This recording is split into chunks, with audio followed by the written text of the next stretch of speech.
Bueno, continuamos, maestro, después de unas fallas técnicas con el parágrafo el 84.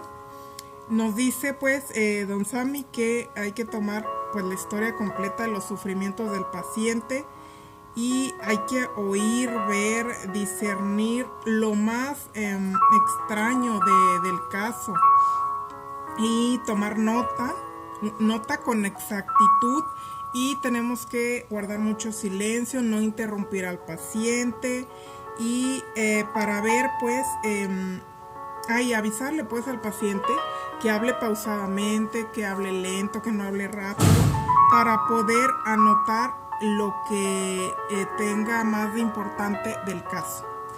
Luego seguimos con el parágrafo 85 y ahí don Sammy nos recomienda que cada circunstancia la ordenemos por renglones, ¿no?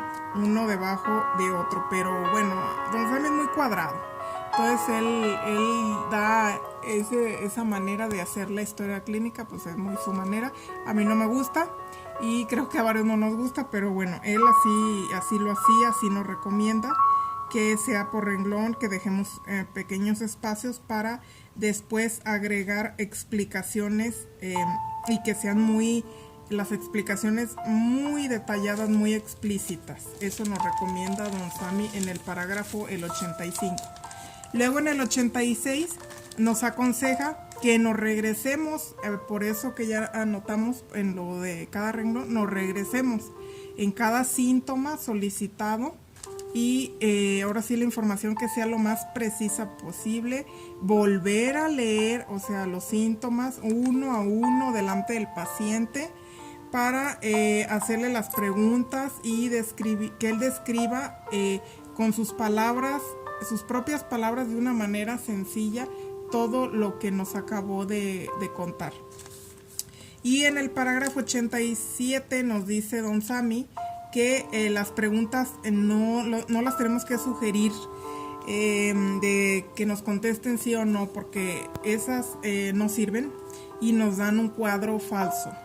Entonces, un cuadro de la enfermedad falso. Entonces esas preguntas no hay que hacerlas, nunca sugerirles preguntas, sino que hacerlas muy generales.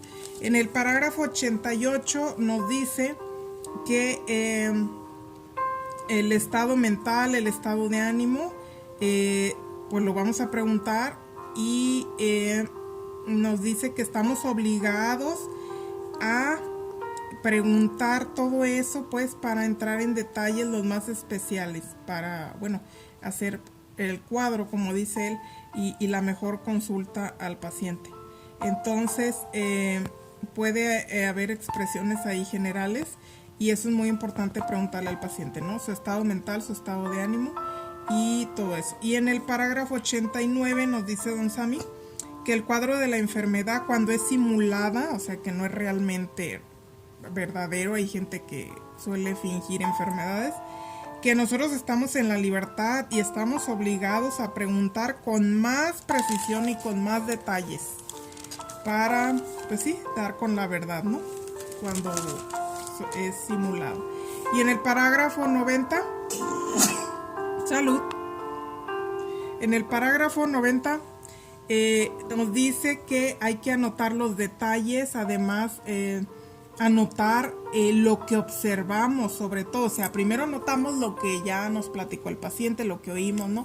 Lo que nos platica el mismo, lo que nos platican los acompañantes, los parientes, y después nosotros vamos a anotar ahí en la historia clínica lo que nosotros observamos del paciente, lo más peculiar. Entonces, y más de la diferencia de cuando estaba sano, ahora cuando está enfermo. Nos dice don Sammy en el parágrafo 90.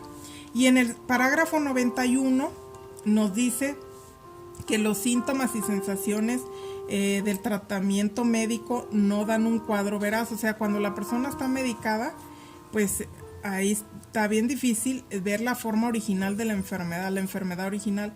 Entonces recomienda él, pero esto es muy peligroso porque pues hay gente que tiene medicamentos muy controlados y ustedes, maestros, nos han recomendado, varios maestros también, que no quitemos medicamentos, que nosotros como homeópatas pues no tenemos permitido, pero bueno, don Sammy era médico alópata y homeópata y yo creo por eso pues abusaba de sus conocimientos, ¿no? Y se tomaba todas estas atribuciones, y ordenaba a los pacientes, les quitaba el medicamento durante varios días, y él recomienda eso para captar sin contaminación de las viejas afecciones y que quede solo lo que hay, o sea, que no haya una enfermedad de la vieja mezclada con la medicamentosa y todo eso, ¿no? Entonces él recomienda eso, pero es muy peligroso, pienso yo, ¿no?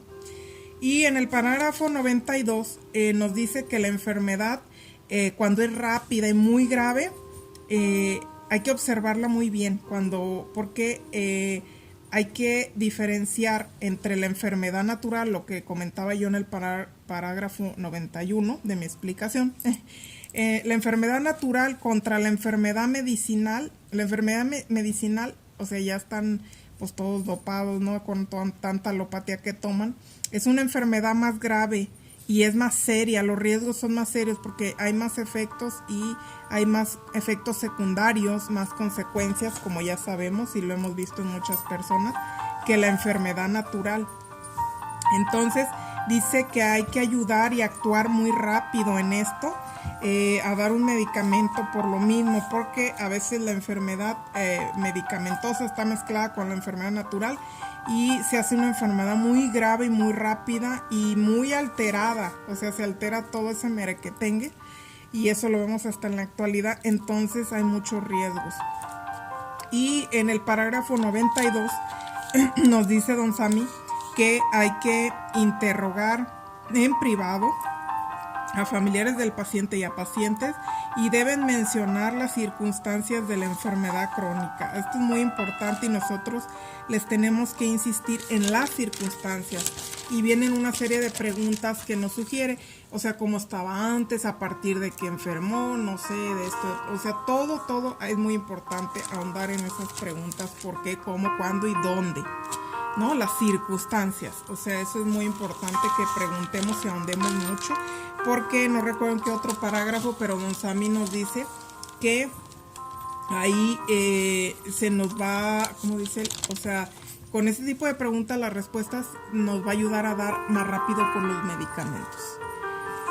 Y el parágrafo 94 nos dice don Sammy que dentro de las enfermedades crónicas